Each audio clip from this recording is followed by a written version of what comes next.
A number of things. So it was, of course, Alejandro.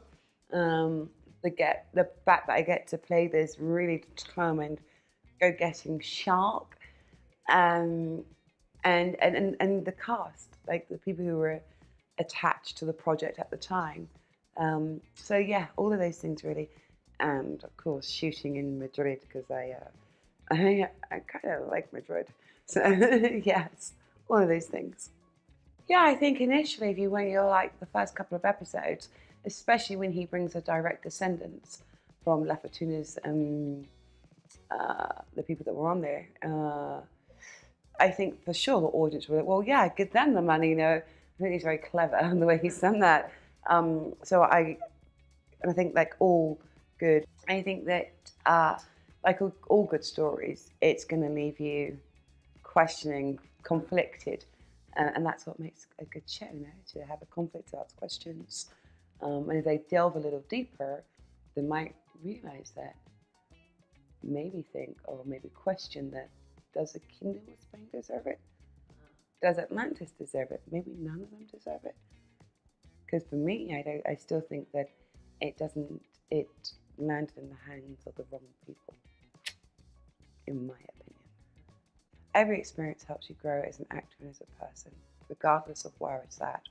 The job might come from Hollywood or from Britain or wherever, but you might not, 9 times out of 10, you're not filming in those locations.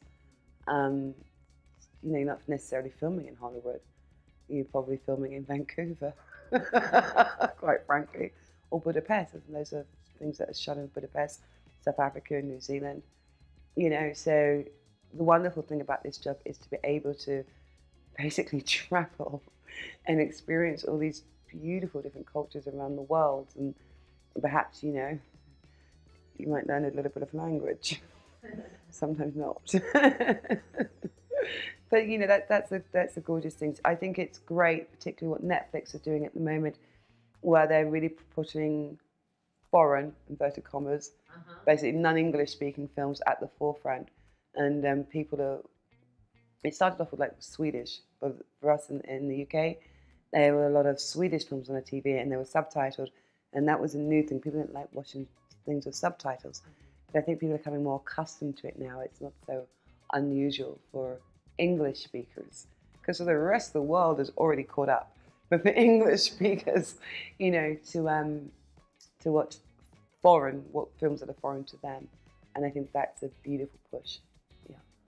But again, it's budget. There's some shows I worked on in the UK, which, oh my God, it's diabolical. It was so bad. They haven't had the budget that something like La Fortuna has, or the expertise.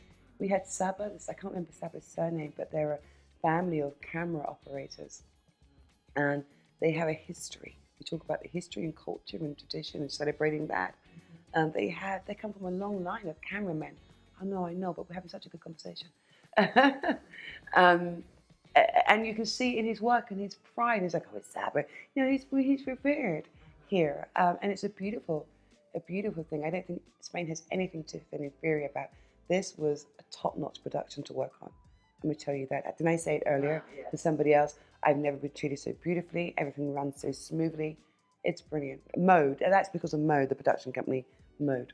Yeah, no, you're absolutely right. It's not always about the budget, but by God, it helps. You know, I was working on a beautiful short film last week, and with David Ajala, who is in Star Trek, right, on Netflix, and we're like, oh shit, yeah, I forgot about this. We're so lucky, aren't we? Like, It was hard. I love you, director. I love your script, but fuck me. I don't think I can do another one of these for a good couple of years. So yes, in that respect. But I worked on a project, like massive project, where they spent $5 million on one scene, you know? And I worked with some directors who, you have all this money, but you don't know your foot from your elbow. And therefore it makes it very difficult. What Alejandro does, he knows his shit. You know, he totally knows his shit. He's a gentle, patient, kind collaborator who knows what he wants, but has is amenable, that he can take on your suggestions as well, and he's very well respected with the crew. So he's got a great balance. He's quite a little genius, that man.